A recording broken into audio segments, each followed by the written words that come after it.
Wick said that one of the reasons behind the proposed regulations is to prevent crowding in areas like this, taxi stations outside of East Lansing bars. In fact, she said the crowding was such an issue that fights broke out between cab drivers over who exactly was in line first. As for what caused the fire, Martin said he still isn't sure. He has a team of investigators working on finding out what happened, and while they have several theories, they aren't ready to reveal them until the investigation is complete. Now, Chief Ball said it seems like it would be common sense to have all 6 fire departments in the region have the same communication lingo as well as the same safety equipment. But the difference now is that they finally have the resources to do so. Now, Founty also said that in her 11 years on the job, this is by far the most challenging winter she's faced. She said her and her crew had to remove several feet of snow and ice from the field in order for baseball to be played. Okay, man, if you come outside, I'm outside. Jamil Jabir is a cab driver and owner of Jay's Cab Company. He says it's tough making a living as a cab driver, but now he thinks it might be even tougher with newly proposed regulations that city officials say will help those who use taxi services. For me, if they gonna do meters, yeah, I be out. I don't believe I will keep my business. The new regulations call for meters in cabs, something that isn't currently regulated. Up to now, drivers usually charge a flat fee. Minimum charge $6 for each person.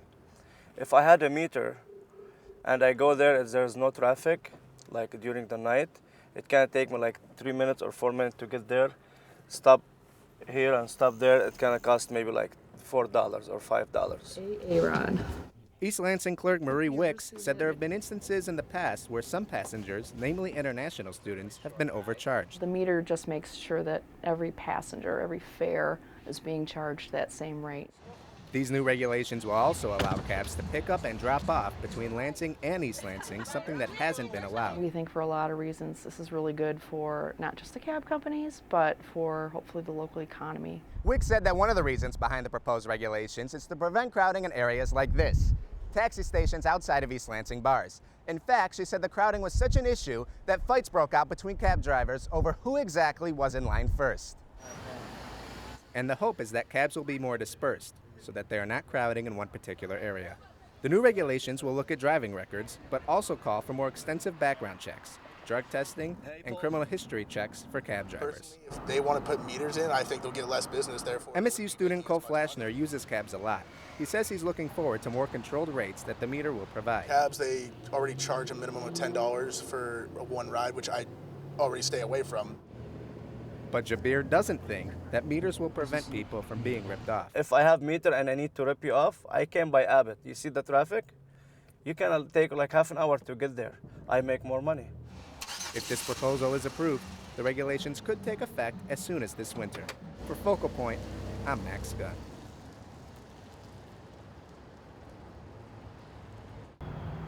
These buildings on the corners of Grand River, Abbott, and Evergreen Roads could soon be getting a makeover. It is such an eyesore. It is such an embarrassment.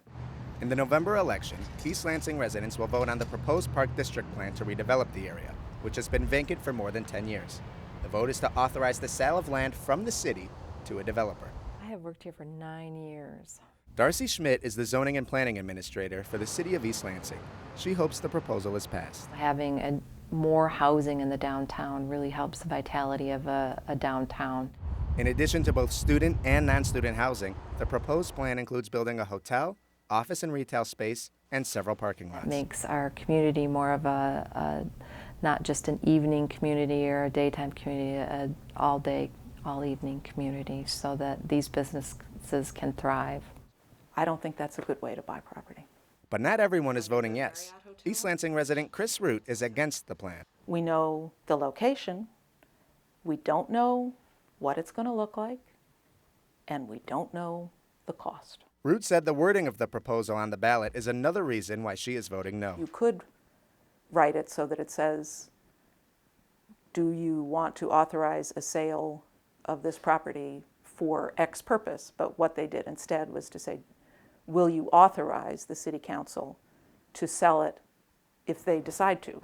And it's completely open-ended. Now, Root said she does not want to be misunderstood. She isn't opposed to redeveloping the land behind me. She just needs more information from the city council and developers before she is willing to vote yes. Schmidt said she encourages citizens who plan to vote no to speak up in order to find a solution for everyone. If they're completely against that and they don't feel that modifications to this development can go forward, they should come forward to the meetings and express that. A similar plan for this area was proposed in 2008, but it expired in 2012 after the development company couldn't come up with enough money. Schmidt said that won't be an issue this time. For Focal Point, I'm Max Gunn.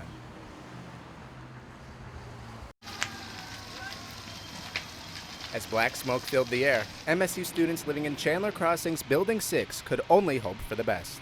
And all of a sudden, I just look over and the roof is in flames. Laura Armando is So a Michigan then State I got senior really- and one of 36 people who had to evacuate. I thought someone just left a burner on or something like that. I thought it was funny.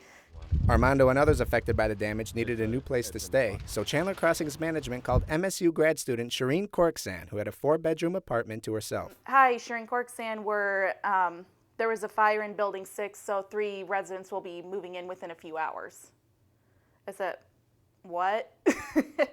But despite the short notice, Korksan was happy to help. I just totally stocked up on groceries and just bought random stuff, even stuff I wouldn't eat myself, but because I said, I don't know, like, do they have allergies? Are they vegan? Hey, can I call you back in 5 minutes? Adam Martin is the manager of Chandler Crossings. He said his biggest concern is always safety. As soon as the fire chief cleared that everyone was out of the building, no one was hurt, nothing like that at all.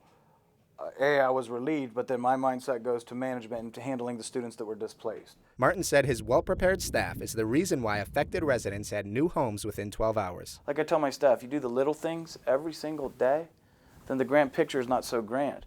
As for what caused the fire, Martin said he still isn't sure. He has a team of investigators working on finding out what happened, and while they have several theories, they aren't ready to reveal them until the investigation is complete. Many students lost critical belongings such as laptops, driver's license, and passports. But since Armando's apartment was on the first floor of the 3rd floor fire, she was only faced with smoke and water damage and was able to retrieve most of her things. I really worry for those people that got their apartment burned to the ground. It could have been me.